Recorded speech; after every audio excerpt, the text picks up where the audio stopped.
వి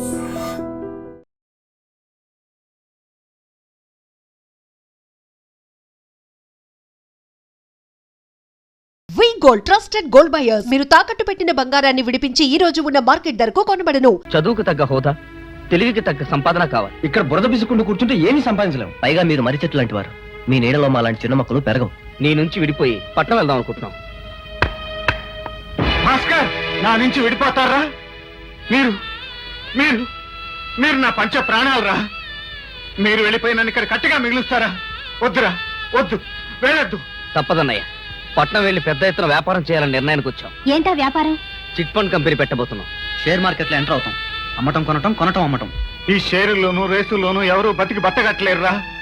అక్కడంతా దగ కుట్ర. రే, మీరు అమాయకులరా. ఆ మోసాల వలల్లో చేపల్లా చిక్కుకుపోతారు. నేను ఆ మాటే చెప్తున్నాను బావగారు. నువ్వు ఏం చెప్తావో, ఎందుకు చెప్తావో అర్థం చేసుకునే శక్తి నా తమ్ముళ్లకుంటే ఇవాళ ఈ అవస్థ ఎందుకు వస్తుంది? మా అవస్థలు మేము పడతాం. మా వ్యాపారానికి అవసరమైన 10 లక్షలు ఏర్పాటు చేస్తే చాలు. 10 లక్షల? ఇప్పుడు అంత డబ్బు మన దగ్గర ఎక్కడుందిరా? మీరడిగితే డబ్బు ఎక్కడ ఉంటుందండి? వాళ్ళ ఆవిడ పేరున అరటి తోట కొనడానికి మాత్రం ఎంత డబ్బైనా వస్తుంది. ఏమిటి? నేను అరటి తోట కొన్నానా? రామం బాబు, ఆ అరటి తోట మా బాలమ్మ పేర నేనే కొన్నాను. కట్నం ఇస్తానంటే కోప్పడ్డావు. ఈ విషయం ముందుగా చెబితే నువ్వు ఒప్పుకోవని నేనే దాచిపెట్టాను. ఎకరం తోట కొంటానికి డబ్బు ఎక్కడిది? ఎక్కడైనా డబ్బు వర్షం కురిసిందా? వర్షం కురవక్కర్లేదయ్యా. వాన చుక్కలు ఒక్కటొక్కటి పడ్డా బిందె నిండుతుంది. అట్లాగే పైసా పైసా కూడబెట్టి షావుకారు దగ్గర దాచాను. 50,000 అయిన తర్వాత తోట కొన్నాను. అదిగో షావుకారు వస్తున్నాడుగా, అతన్ని అడుగుదాం. ఏంటి బాబాది? ఈ తాతయ్య నీ దగ్గర డబ్బు దాచుకుని ఆ డబ్బుతో ఏదో తోట కొన్నానని చెప్తున్నాడేంటి? అప్పుడప్పుడు కూటికి లేదని వస్తే 5 10 ఇచ్చామని. ఏ ముసలాయన, మా వయసులో అబద్ధం ఆడితే అతుకుతుంది, కానీ ఇంత వయసు వచ్చా కూడా అబద్ధం ఆడితే అసహ్యంగా ఉంటుంది. అబద్ధాలు ఆడించే వాళ్ళు ఉంటే ఎవరైనా అబద్ధం ఆడతారు. ఏమిటని మాట్లాడేది? మా తాతయ్య అబద్ధం ఆడేవాడు, మా ఆయన ఆడించేవాడునా? మీరే మొగులను కొంగరు కట్టుకుని ఆడిస్తున్నారు. వాళ్ళు ఏదైనా తొందర పడితే పాపాల్సింది పోయి ఎగేసి రెచ్చగొట్టి అన్న మీదకి దండయాత్రకు పంపుతారా? ఏం పెళ్ళాలే మీరు? బాలా, ఇది నాకు నా తమ్ముళ్లకు సంబంధించిన విషయం. నువ్వు మాట్లాడకు. భాస్కర్, మీ అన్న అబద్ధం ఆడతాడంటే మీరు నమ్ముతారా? నేను మీకు స్వార్థపరులా కనిపిస్తున్నానా? మీ అన్న అబద్ధం ఆడదని ఒక్క మాట చెప్పరా? మాధవ్, చిన్నప్పుడు అబద్ధం ఆడినందుకు అమ్మ నిన్ను కొడితే నిన్ను బుజ్జగించి నిజం చెప్పడం అలవాటు చేశాను కదరా. నువ్వైనా మాట్లాడరా?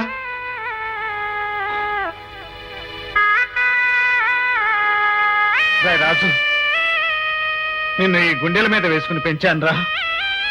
అబద్ధం ఆడితే ఈ గుండె ఆగిపోతుందని నీకు తెలుసు కదరా. నోరు తెరిచి నా అన్న అబద్ధం ఆడని ఒక్క మాట చెప్పరా? ఎలా చెప్పనన్నయ్య? ప్రత్యక్షంగా సాక్ష్యంతో రుజువైతే. అసలు ముందుగా మాట మాత్రం చెప్పుంటే ఈ గొడవ ఉండేది కాదుగా. ఏమిట్రా మీకు చెప్పేది? చిన్నప్పటి నుంచి వాడు తిన్నా తినకపోయినా మీకు ముద్దలు తినిపించాడు. మిమ్మల్ని అడిగి తినిపించాడా? వాడి చదువు చట్టుబండలు చేసుకుని మీకు విద్యా బుద్ధులు చెప్పించాడు. మీ అనుమతి తీసుకునే చెప్పించాడా? ఇంటికి పెద్దవాడై ఉండి వాడు పెళ్లి మానుకుని మీకు పెళ్లిళ్ళు చేయించాడు. మిమ్మల్ని అడిగి చేయించాడా?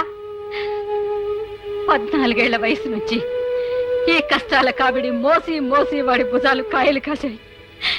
ఇవి ఇవి స్వార్థంతో కాలిన పుళ్ళు కాదురా, త్యాగాని గుర్తులు. అటువంటి నా పెద్ద బిడ్డని ఇంత ఆరడి పెట్టిన మీరు ఈ ఇంట్లో ఉండడానికి హక్కు లేదు. వెళ్ళండి రా, అందరూ కలిసి వెళ్ళండి. అమ్మా, చిన్నవాళ్ళు వాళ్ళేదో తొందరపడ్డారని నువ్వు కూడా తొందరపడితే ఎలా? భాస్కర్, నువ్వేం చెప్పినా ప్రయోజనం లేదన్నయ్య. మా నిర్ణయానికి తిరుగులేదు. క్యాష్ ఉంటే 10 లక్షలు ఇవ్వండి, లేదంటే మా వాటా మాకు పంచివ్వండి. అమ్ముకుని వెళ్ళిపోతాం. ఏమిట్రా మీకు పంచేది? 5 ఎకరాల పొలాన్ని వాడి కష్టంతో 50 ఎకరాలు చేశాడు. ఇది వాడి రక్తం. దాంట్లో మీకు వాటా ఏమిట్రా? ఏం జరిగినా వీళ్ళు నా తమ్ముళ్ళమ్మా. వచ్చిన అపవాదు కంటే వీళ్లతో ఎడబాటే నా గుండెని పిండేస్తుంది. ఎప్పుడు ఏది అడగని నా తమ్ముళ్ళు ఇవాళ ఏదో అడిగారని కాదంటే అట్లా. అసలు ఈ ఆస్తి సంపాదించిందే వాళ్ళ కోసం, మొత్తం వాళ్ళనే తీసుకొని. కరెక్ట్ టైంకి వచ్చాను రా. ఎడంకాలు పెట్టే అవతల నాకు 5 లక్షల రూపాయల అప్పుండి ఆస్తి మొత్తం తమ్ముళ్ళ పరం చేస్తే ఎట్టగయ్యా? ఏమిటి, మీ దగ్గర 5 లక్షలు అప్పు తీసుకున్నాడా? అదే లేదు నాన్న, ఉత్తుత్తినే అడుగుతున్నా. ఇదిగో చూడవయ్యా, న్యాయదేవత కళ్ళకి గంతలు కట్టుకున్నా స్పష్టంగా కనిపించేట్టుగా మీ అన్నగారు స్వహస్తాలతో రాసిచ్చినటువంటి నోటు. ఏం అవసరం వచ్చిందో ఏమో పాపం, నోటు రాసి మరీ అప్పు తీసుకున్నాడు. పాపయ్య, ఆ నోటు వెనక నా అవసరం లేదు. నా తమ్ముడు చేసిన తప్పును తప్పించడానికి నా పరపతిని తాకట్టు పెట్టాను. అంటే ఏంటి అని చెప్పేది? అసలు అప్పే చేయదంటావా? తీర్చనంటారా? ఏంట్రా కర్మ? అది రాజు కోసం చేసిన అప్పు వాడే తీరుస్తాడు. నన్ను అడిగి చేశారా నేను తీర్చడానికి? అడిగి చేసినా అడగకుండా చేసినా అప్పు అప్పే. తీర్చాల్సింది కూడా మీ అన్నే. అందుకే ఈ ఆస్తిలో 4వ వాటా ఈయన గారు పంచుకున్నా అది ఈ ఇల్లు కలిపితే నా అప్పుకు సరిపోతుంది. ఏమంటారు రాంబాబు? అనేదే ఉంది. పచ్చని సంసారంలో సంగ్రామం మొదలైంది. ఇది ఎలా ముగుస్తుందో, తగిలిన గాయాలు ఎప్పటికి మాన్తాయో కాలమే మీకు నాకు అందరికీ సమాధానం చెప్తుంది. మీరన్న ప్రకారమే కానివ్వండి. కానీ మనక వేరే చేయగలిగింది ఉందిలే. అలానకరు ఇంట్లోంచి తలంచుకుని మరీ బయటికి పోతాడు.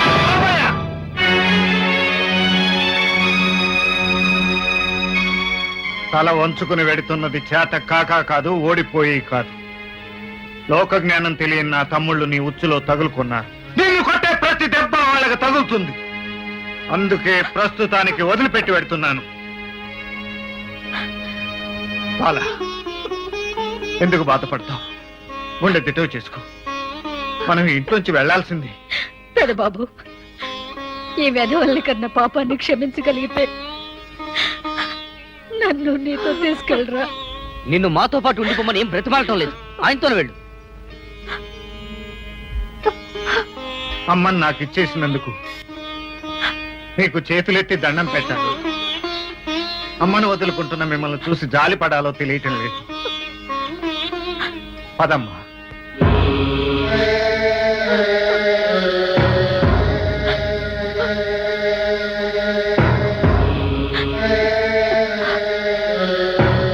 బావగారు, నా ప్రోగ్రెస్ ఓకేనా? నా మాట నిలబెట్టుకున్నానా? ఇక మీరు వెళ్ళొచ్చు. నీటిని మరిగించే నిప్పు కూడా ఆ నీటితోనే ఆరిపోతుంది. నీ మనసులో ఉన్న నిప్పు నిన్ను కాల్చక ముందే ఆరిపోవాలని ఆశిస్తున్నాను.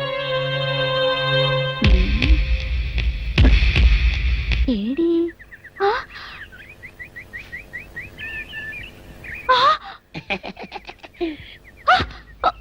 నిన్ను ఏం చేస్తానో చూడు. అమ్మగారు అమ్మగారు, పంపలు అంటుకున్నాయి. ఇది సావుకారు బాబు కాదు. అవునమ్మా, నా మొగుడే. బట్టల మూట అక్కడ ఎరేసి మీ ఇంట్లో కుక్కలా దూరాడు. కాదు, నా మొగుడే. కాదమ్మా, నా మొగుడే. కాదు కాదు, నావాడే. కాదు కాదు, నావాడు. కాదు, నావాడే. నావాడే. ఏం మాట్లాడవే? రతిసేయి మెత్తకుంటే చూస్తున్నానే. అయ్యో. సావుకారని కాదు, అన్ని అబద్ధాలు చెప్తున్నాడు. నాకు దూరంగా జరుగు. ఇదిగో, నిజం చెప్పకపోయావనుకో ఎక్కడ నేను సాక్షి అయ్య బాబాయ్, ఇదండి. అయ్యో, అమ్మ బాబాయ్, నేను సావుకారుని.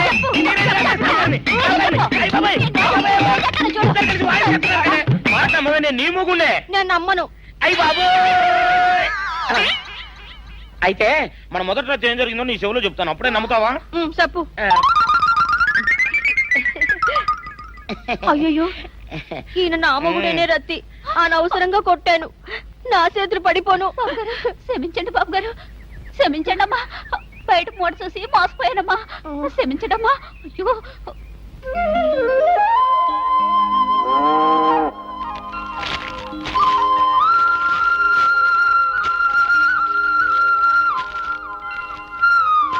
ఊర్లో మన ఇల్లుండగా ఊరి బయట ఈ పాకెందుకమ్మా?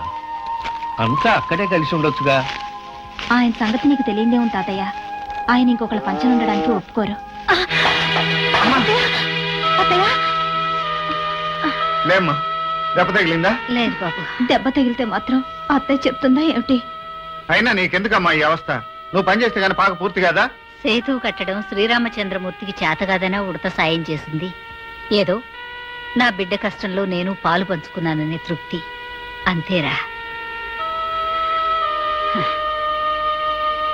మీ చేత్తో రిబ్బన్ కట్ చేయండి సార్. నో నో నో, పెద్దవాళ్ళు ముందు మీరు కానీ కానివ్వండి. ఏడుకొండలవాడ వెంకటరమణ గోవింద గోవింద. మీ కాళ్ళ మీద మీరు నిలబడడం చూస్తా ఉంటే నా కడుపు నిండుగా ఉందయ్యా. ఇదిగో వ్యాపారం మాత్రం జాగ్రత్తగా చూసుకోండి. వ్యాపారం మీ కళ్ళతో చూసుకోవడానికి మేము పట్టణానికి కాపురం మార్చామండి. అంతేకాదు, సెంటిమెంట్ గా మా ఆవిడకి ఆ ఇల్లు నచ్చలేదు. అవునయ్యా, విన్నాను. చాలా మంచి పని చేశావు. అసలు నేను విద్య కూడా ఈ పట్టణంలోనే కాపురం పెడదాం అనుకుంటున్నాం. వద్దయ్యా, నువ్వు మా ఇంట్లోనే ఉండాలి. నాకున్నది ఒక్కగాని ఒక కూతురు, దాన్ని వదిలిపెట్టి నేను ఉండలేను. అలాగే మావయ్య గారు, మీ చేత మొదటి ఖాతా ప్రారంభించండి. ఆఫీస్ చూపిస్తాను, రండి రండి.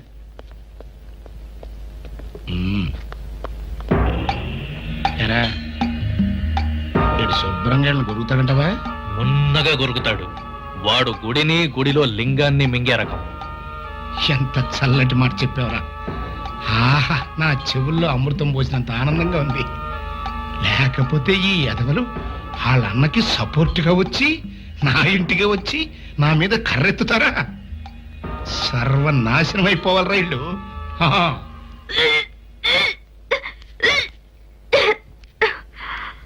ఏమైందమ్మా?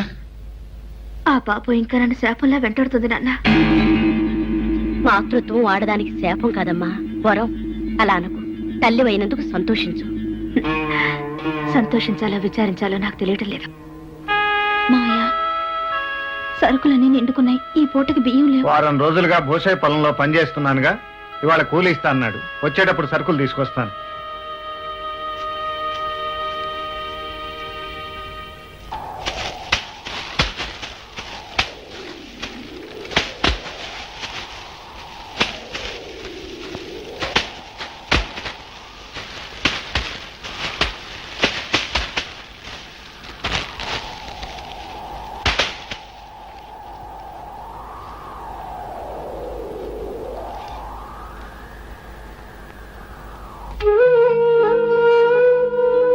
నాకు కూలి ఇవ్వ భూసయ్య. మీ చేత్తో ఎన్నో ఏళ్ళు కూలి తీసుకున్నాను బాబు. ఈ చేత్తో మీ కూలి ఇవ్వటం నా వల్ల కాదు. మీరే తీసుకోండి. తీసుకుంటే అది రుణం అవుతుంది. నీ చేత్తో ఇస్తే నా కష్టానికి ప్రతిఫలం అవుతుంది. ఇవ్వు భూసయ్య.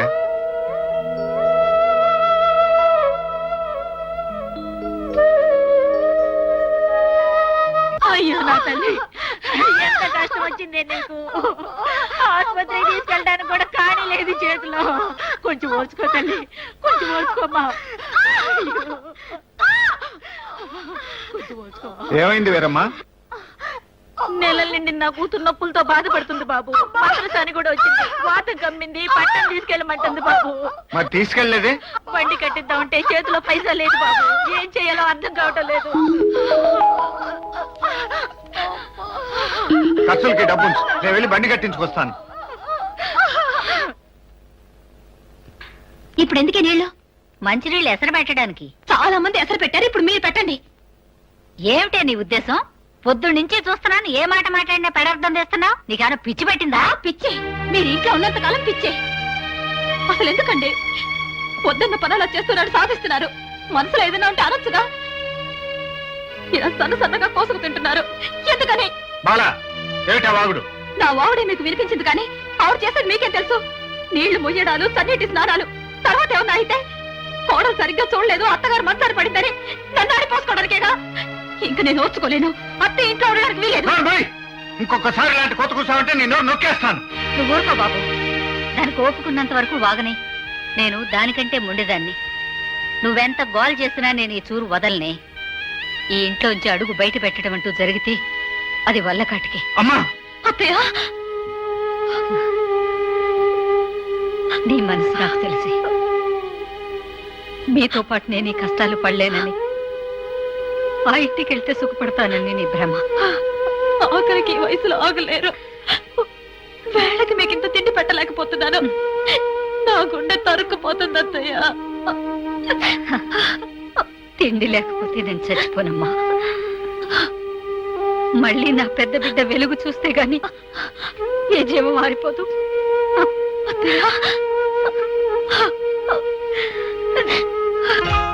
కానీరా, ఒక పెగ్గు ఇంత లేట నాగరా. నువ్వు వ్యాపారం ప్రారంభించగానే ఇంత లాభాలు కళ చూశారంటే రియల్లీ వర్లకి. ఫైనాన్స్ బిజినెస్ లో ఇంత లాభం ఉంటుంది అనుకోలేదు.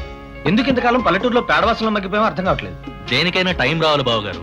మీ టైం బాగుంది గనక అశోక్ మేత అండ దొరికింది. యా, ఈ లాభం మనం పంచుకోవచ్చు అనమాట. నో నో నో, ఇంకా పెట్టుబడి పెట్టాలి, ఇంకా వ్యాపారాన్ని పెంచాలి, ఆ తర్వాతనే భాగాలు పంచుకోవాలి.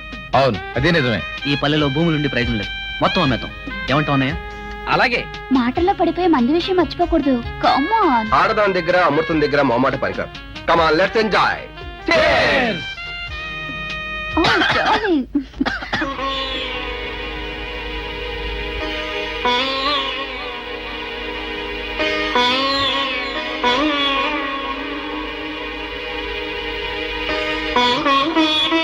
నువ్వు అక్కర్లేదనుకుని అశ్రద్ధ చేసి అతన్ని దూరం చేసుకుంటున్నావు. నువ్వు కావాలనుకునే వేళకి నువ్వు శ్రద్ధ వహించినా అతను నీకు దొరకడు. జాగ్రత్త. అతనితో నాకేం అవసరం లేదు. ఇక నీ అవసరం అంతా అతనితోనే. అదేమిటి? అవును, రేపు నీకు పుట్టబోయే బిడ్డకు తండ్రి ఎవరంటే ఏం చెప్తావు? అతననే చెప్తాను.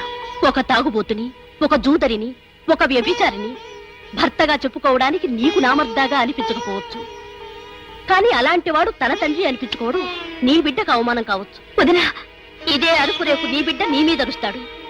తన తండ్రిని అలా చేసినందుకు నిన్ను ద్వేషిస్తాడు. ఇక నీకే దారి లేదు. అతన్ని నీ దారికి తెచ్చుకుని తీరాల్సిందే. విద్య, పగలు ప్రతీకారాలతో నీ జీవితాన్ని బలి చేసుకోకమ్మా.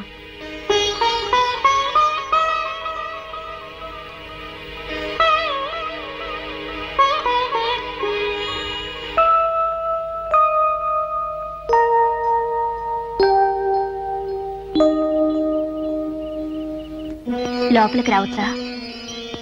నీ జీవితంలోకి నేను నడకుండా వచ్చాను. గదిలోకి రావడానికి ఏముంది? రా. అలా ఉన్నారే. ఏమీ లేదు, జీవితంలో ఏదో వెళ్తే. ఏమిటది? చెప్పే మనసు నాకు లేదు, అర్థం చేసుకునే శక్తి నీకు లేదు. కలిసి పెట్టుకుతున్నా మనం రైలు ప్రయాణికులం. నాకు పని ఉంది, నేను వస్తాను.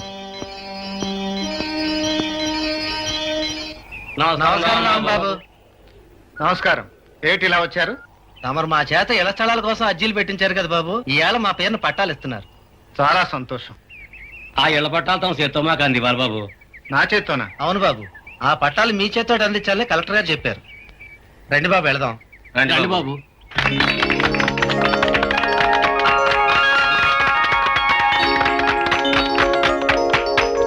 నమస్కారం కలెక్టర్ గారు.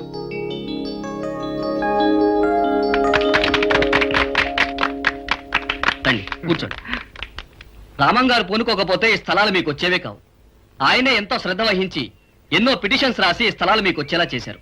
అందువల్ల శ్రీ రామం గారే తన చేత్తో ఈ పట్టాలు మీకు ఇస్తారు. నా మీద అభిమానం కొద్దీ ఇదంతా నా కృషి వల్ల జరిగిందంటున్నారు గాని ఇంతమందికి ఇళ్ల స్థలాలకు పట్టాలు ఇప్పించిన ఘనత కలెక్టర్ గారిది. వారికి నా కృతజ్ఞతలు తెలియజేస్తున్నాను.